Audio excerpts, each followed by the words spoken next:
আল্লামা আব্দুর রাউফ আল মানাবি রাহিমাহুল্লাহ তার বিখ্যাত কিতাবের নাম আদ-দুররুল মানদুদ ফি দামিল বুখলি ওয়া মাদহিল জুদ। ওই কিতাবের মধ্যে নিয়ে আসছেন ওয়াকাদ আসাবান নাসু কাহতান ফি খিলাফাতি আবি বকর সিদ্দিক।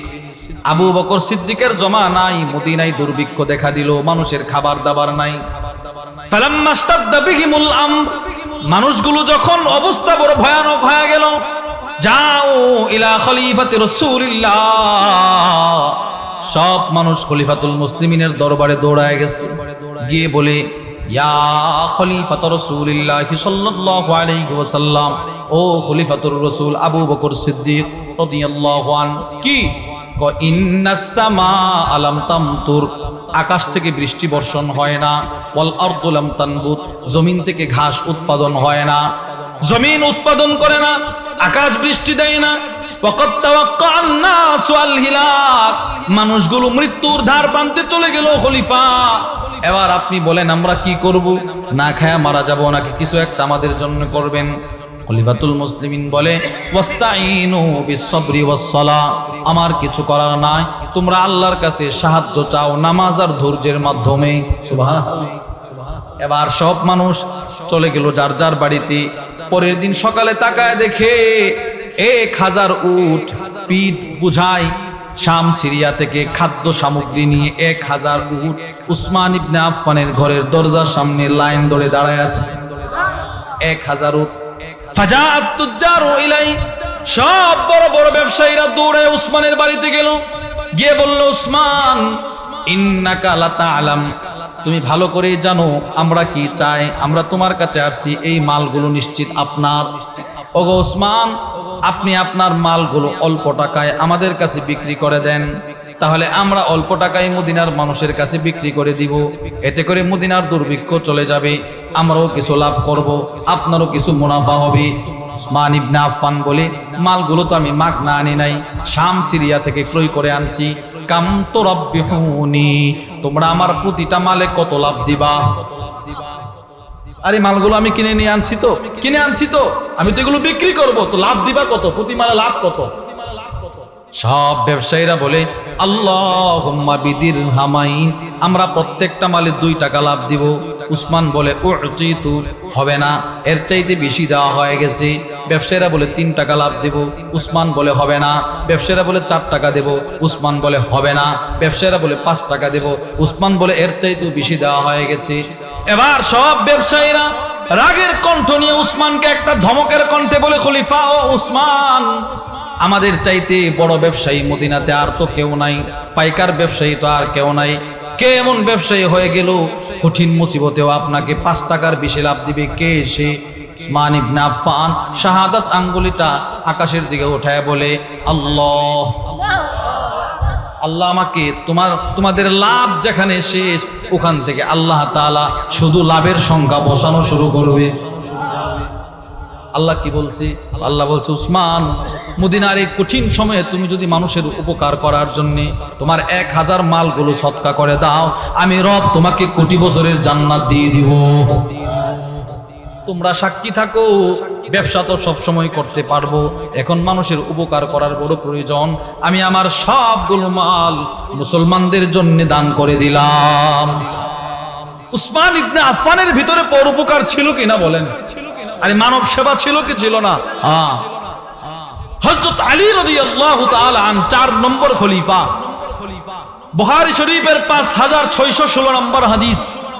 হযরত আলী ইবনে আবি তালিব, হযরত নাজ্জাল ইবনে সাবারা রাহিমাহুল্লাহ বলেন, আলী রাদিয়াল্লাহু তাআলা আনহু কুফায় যোহরের নামাজ পড়ায়া সুম্মা কাদা ফি রাহবাতিল কুফা, কুফার একটা খালি ময়দানে হযরত আলী চেয়ার পেতে বসতেন। আলা হাওয়াইজিন নাস, মানুষের প্রয়োজন মিটানোর জন্য তিনি বসে থাকতেন। কতক্ষণ? হাত্তা হাদারাত সালাতুল আসর, আসরের নামাজের আগ পর্যন্ত, যোহর থেকে আসর পর্যন্ত একটা চেয়ার পেতে তিনি বসে থাকতেন, যোহর থেকে আসর। কি ভাই, ওনাদের ভিতরে পরোপকার মানব সেবা ছিল না? ছিল না? সেম এই সাহাবাদের কাছ থেকে তাবিঈ, তাবে তাবিঈ, আইম্মায়ে মুজতাহিদিন, আইম্মায়ে মুতলাক, আদ-দাঈ ইলাল্লাহ, যারা সবার ভিতরে এই সিফতটা চলে আসে। আমাদের বুজুর্গদের ভিতরেও ছিল সলফে সালেহিন যারা। শাইখুল ইসলাম ইবনে তাইমিয়া রাহিমাহুল্লাহর ব্যাপারে আল্লামা আব্দুল মাহসিন ইবনে আব্দুল কাসিম তার বিখ্যাত কিতাব খুতুওয়াত ইলা সাআদা, ওই কিতাবের মধ্যে লেখেন, কানা শাইখুল ইসলাম ইবনে তাইমিয়া ইয়াসআ ফি হাওয়াইজিন নাস সাইয়ান শাদীদা। শাইখুল ইসলাম ইবনে তাইমিয়া রাহিমাহুল্লাহ মানুষের প্রয়োজন মেটানোর জন্য, মানব সেবা করার জন্য নিজের জান বিসর্জন দিয়েছেন।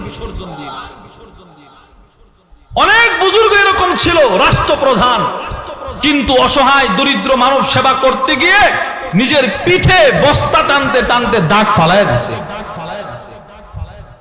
আল্লামা শামসুদ্দিন যাহাবী রাহিমাহুল্লাহ তার বিখ্যাত কিতাব সিয়ারু আ'লামিন নুবালার মধ্যে নিয়ে এসেছেন, হযরত আলী রাদিয়াল্লাহু তাআলা আনহুর ছেলে হুসাইন, হুসাইন রাদিয়াল্লাহু তাআলা আনহুর ছেলের নাম আবার আলী।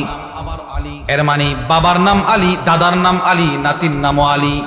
দাদার নাম আলী, নাতির নামও কি আলী, যার অপর নাম হচ্ছে জৈনুল আবিদিন।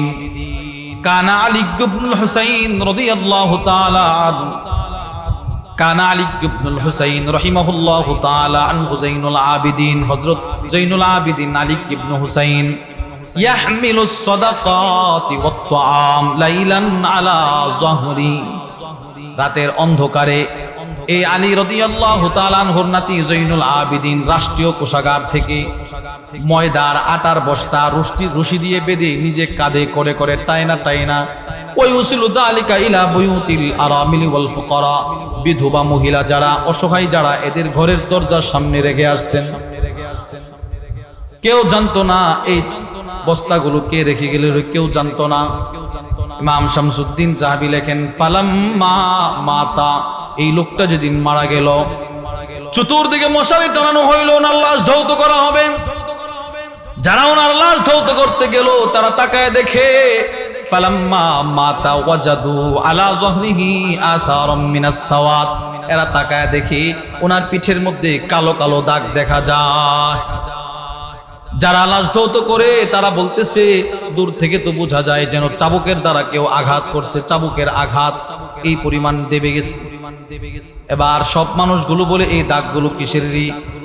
ওনার খাদেম মাতার শিওরে দাঁড়ায় কাঁদতেছে আর বলে, এই দাগগুলো হচ্ছে ওই দাগ রাতের অন্ধকারে খলিফা নিজে কাঁধে বহন করে রশি দিয়া টেনে টেনে অসহায় দরিদ্রদের খাবার যে পৌঁছে দিত, এই রশির দাগ হচ্ছে পিঠের কালো কালো দাগ। মৃত্যু পর্যন্ত দাগ ছিল কপালে, এই পিঠে। এবার যারা গোসল দিতেছে তারা খাদেমকে বলে, তুমি কেন বস্তাগুলো টানলা না, ওনারে কেন দিলা? খাদেম কাঁদে আর বলে, ওয়াকানা লা ইস্তাইনু বিখাদিমিন, না না, উনি যখন বস্তাগুলো নিয়ে যাইতেন আমরা বলতাম, ওগো খলিফা বস্তাগুলো আমাদেরকে দিয়ে দেন, আমরা নিয়ে যাই। তিনি বলতেন না, আল্লাহ তাআলা সমাজের দায়িত্ব, মানব সেবার দায়িত্ব আমাকে দিয়েছে, আমার দায়িত্ব আমাকে পালন করতে দাও। হাসরের কঠিন ময়দানে আল্লাহ তাআলা তোমাদেরকে প্রশ্ন করবে না, প্রশ্ন করবে আমাকে। যেহেতু আমাকেই প্রশ্ন করবে, আমার বস্তা আমাকে টানতে দাও। এই বস্তা টেনে টেনে মানুষের দরবারে ঘরে ঘরে খাবার দিয়া। আল্লামা আবুল ফারাজ আব্দুর রহমান ইবনুল জাওজি রাহিমাহুল্লাহ তার বিখ্যাত কিতাব সিফাতুস সফওয়ার দ্বিতীয় খণ্ডে নিয়ে আসছেন। একজন বিখ্যাত বুজুর্গ ছিলেন, নাম জুবাইদ ইবনুল হারিস। জুবাইদ ইবনুল হারিস অনেক বড় বিখ্যাত বুজুর্গ। ইযা কানাতিল লাইলাতু মুতিরা, ওনার জমানায় যখন রাত্রে বৃষ্টি হতো, আখাযা শু'লাতাম মিনান নার, উনি একটা আগুনের মশাল নিয়ে, ছাতা নিয়ে, ফাতাফা আলা আজাইজিল হাই, এলাকার যত অসহায় মানুষ ছিল, অক্ষম মানুষ ছিল, দরিদ্র মানুষ ছিল, অসুস্থ মানুষ ছিল, এদের ঘরে গিয়ে গিয়ে বলতেন, আওয়াকাফা আলাইকুম বাইতুন, আপনার ঘরের ছাদ কি ফুটু? বৃষ্টি পড়ে আমাকে বলেন, আমি আপনার ঘরের ছাদ ঠিক করে দেওয়ার জন্য আসছি। বলেন কি কি লাগবে আমারে বলেন, আমি কাজ করি। এই পরিমাণ মানব সেবা আমাদের বুজুর্গদের ভিতরে ছিল। এরই ধারাবাহিকতায় পৃথিবীর ইতিহাস আপনি টান দেন, মানব সেবা সবচাইতে বেশি, মানব সেবায় অবদান যাদের, তারা হচ্ছে উলামায়ে কেরাম। আপনি দেখেন স্মরণকালের ভয়াবহ বন্যায় কবলিত আমাদের লক্ষ্মীপুর, আমাদের নোয়াখালী, আমাদের কুমিল্লা, আমাদের ফেনী, এই সমস্ত এলাকায় আমাদের প্রত্যেকটা কওমি মাদ্রাসা ছিল অসহায় মানুষদের আশ্রয় কেন্দ্র। এরা আশ্রয় দিয়েছে, এই জায়গাগুলো করে দিয়েছে তারা। আসেন আপনারা, আপনাদের দুর্দিনের সাথী আমরা। আমাদের মাদ্রাসা, আমাদের ছাত্রদের বেডিং গুলো ছিল অসহায় মানুষের বিছানা, এরা থাকছে, এরা অবস্থান করছে। শুধু আশ্রয় কেন্দ্র বানায় নাই, যত ত্রাণ তহবিল দেওয়া হয়েছে হাদিয়া, 100 ভাগের 99 ভাগ ছিল আলেমদের অবদান। আপনি দেখেন সমস্ত উলামা ইকরাম, সারা পৃথিবীর আনাজ কানাজ থেকে উলামা ইকরাম আপ্রাণ চেষ্টা করে করে মুসলমানদেরকে সহযোগিতা করে। আমাদের বুজুর্গদের ভিতরে এটা ছিল। আমি অনেক বড় বড় আলেমদের জবান থেকে শুনেছি। বগুড়ার জামিল মাদ্রাসার এক সময়ের মুহতামিম ছিলেন আল্লামা ইউসুফ নিজামী রাহিমাহুল্লাহ। উনি যেদিন মৃত্যুবরণ করলেন, ওনার জন্য যেমন আলেমরাও কেঁদেছিল, ওই রকম অসহায় ফকির দরিদ্ররাও হাউমাউ করে কাঁদছে। ওনাদেরকে প্রশ্ন করা হলো, এই তোরাও কি হুজুরের চিনস?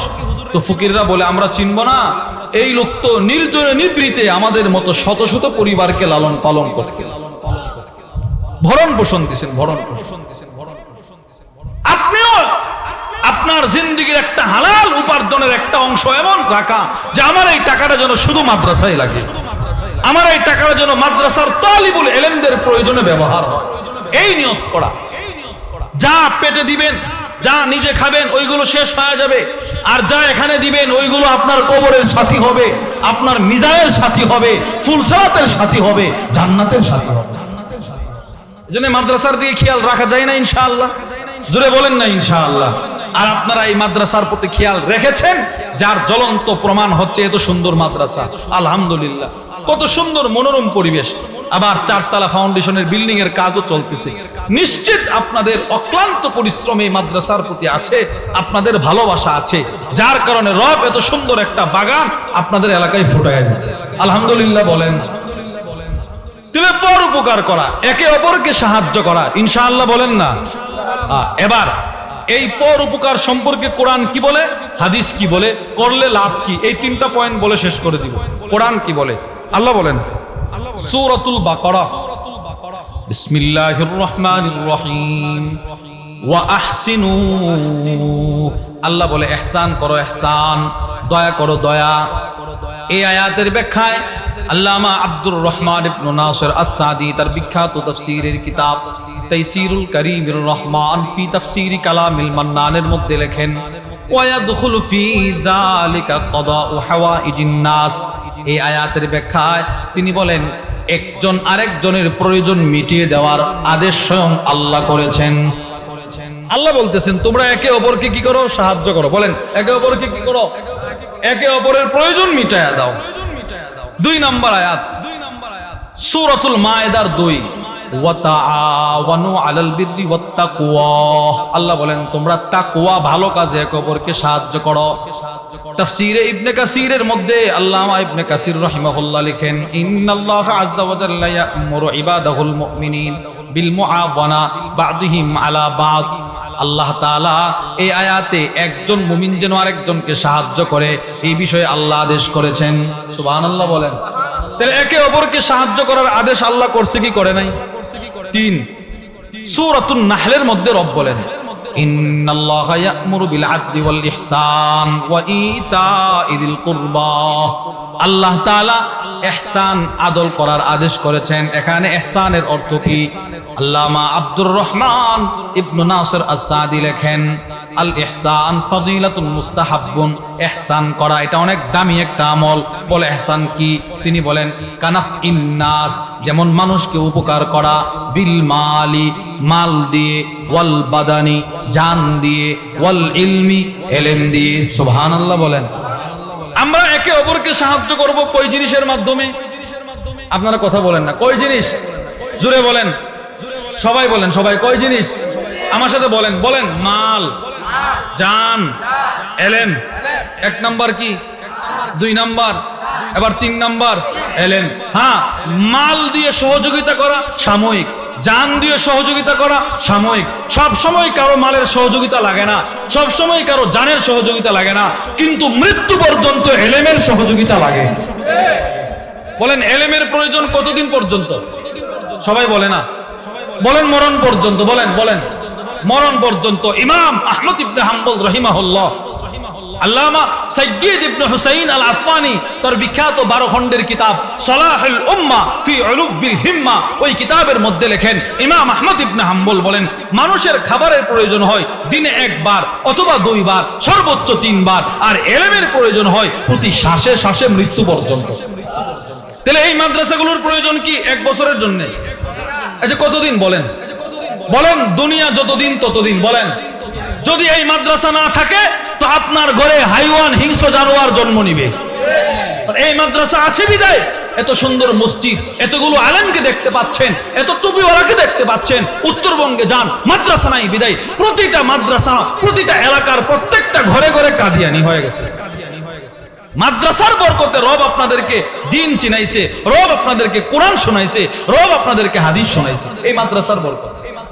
শাইখুল ইসলাম জাস্টিস তাকি উসমানী বর্তমান বিশ্বের সবচেয়ে বড় আলেম যাকে বলা হয়, ওনার একটা কিতাব আছে ইলম উলামাদের ফজিলত। ওই কিতাবের মধ্যে উনি লিখছেন একটা এলাকার জন্য এক একটা মাদ্রাসা, একটা কওমি নুরানি মাদ্রাসা এলাকাবাসীর জন্য কত বড় নিয়ামত। তো গোটা সমস্ত মানব জাতি যদি সেজদায় পড়ে থাকে, কিয়ামত পর্যন্ত সেজদায় পড়ে থাকে, একটা নুরানি মাদ্রাসার শুকরিয়া আদায় হবে না। এবার চিন্তা করেন তো এই মাদ্রাসাটা আপনাদের কত বড় নিয়ামত। এই মাদ্রাসার সাথে আমরা থাকবো তো ইনশাআল্লাহ? জোরে বলেন না ইনশাআল্লাহ। সমস্ত ইবাদত আমাদের হাকিমুন নফস আল্লামা মুফতি মুশতাকুন নবী কাসিমি হাফিজাহুল্লাহ হুজুর এই বছর ইতিকাফেও বলছেন যে আমি হারামে একটা কিতাব পড়ছি আল মাআসির। ওই কিতাবের মধ্যে হুজুর ওই কিতাবের উদ্ধৃতি দিয়ে হুজুর বর্ণনা করেন। হুজুর বলেন কিতাবে লেখা আছে, কি লেখা?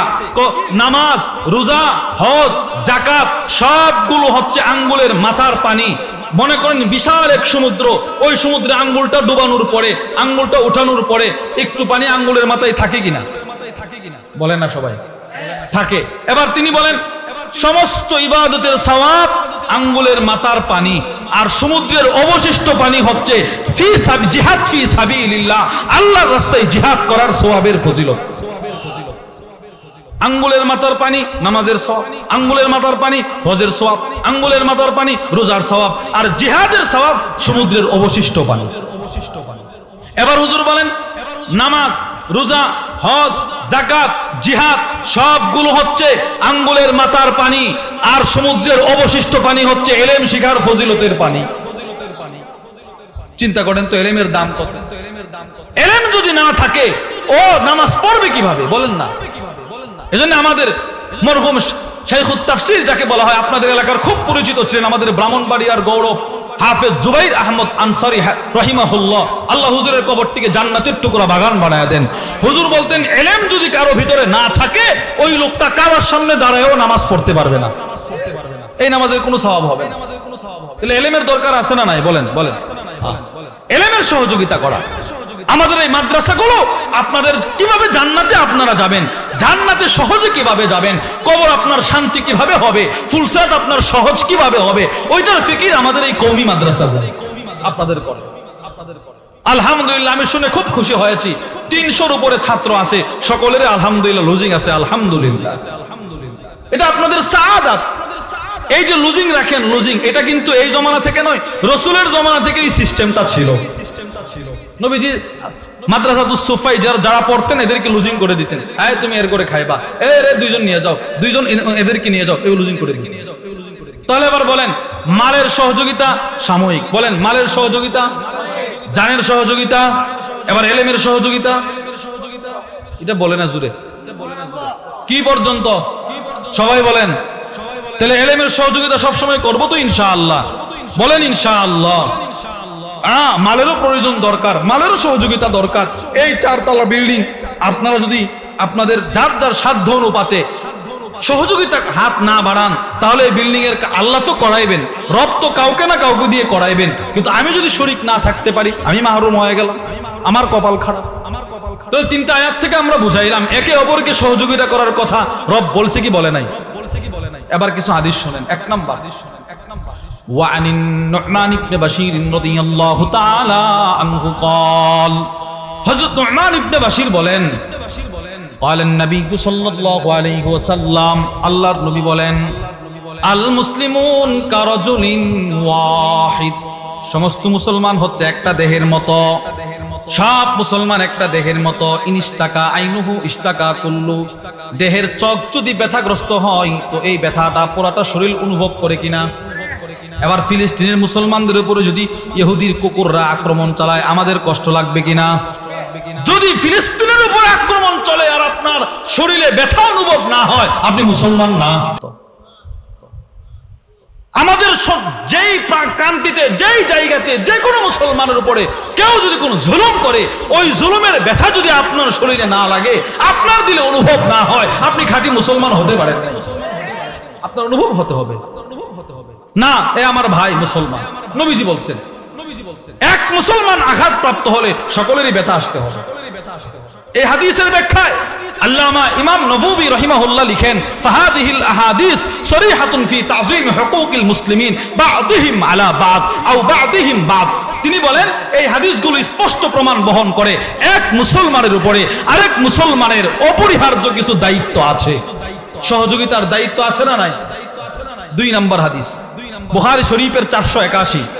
وعن أبي مالك الأشعري رضي الله تعالى عنه قال قال النبي صلى الله عليه وسلم الله النبي বলেন إن المؤمن للمؤمن كالبنيان। এক মুমিন আরেক মুমিনের জন্য দেয়াল, প্রাচীর স্বরূপ, বিল্ডিং স্বরূপ। ইয়াশুদ্দু বাদুহু বাদা। এক দেওয়ালের একটা ইট যেমন আরেকটা ইটকে মজবুত করে, এক মুমিনের শক্তি আরেকজনকে মজবুত করে। সুবহানাল্লাহ বলেন। এই হাদিসের ব্যাখ্যায় আল্লামা ইবনে বাত্তাল রাহিমাহুল্লাহ বুখারীর শরহ সহিহুল বুখারী ইবনে বাত্তালের মধ্যে লেখেন, তাআউনুল মুমিনিন বা'দিহিম বা'দা ফি উমুরিদ দুনিয়া ওয়াল আখিরা।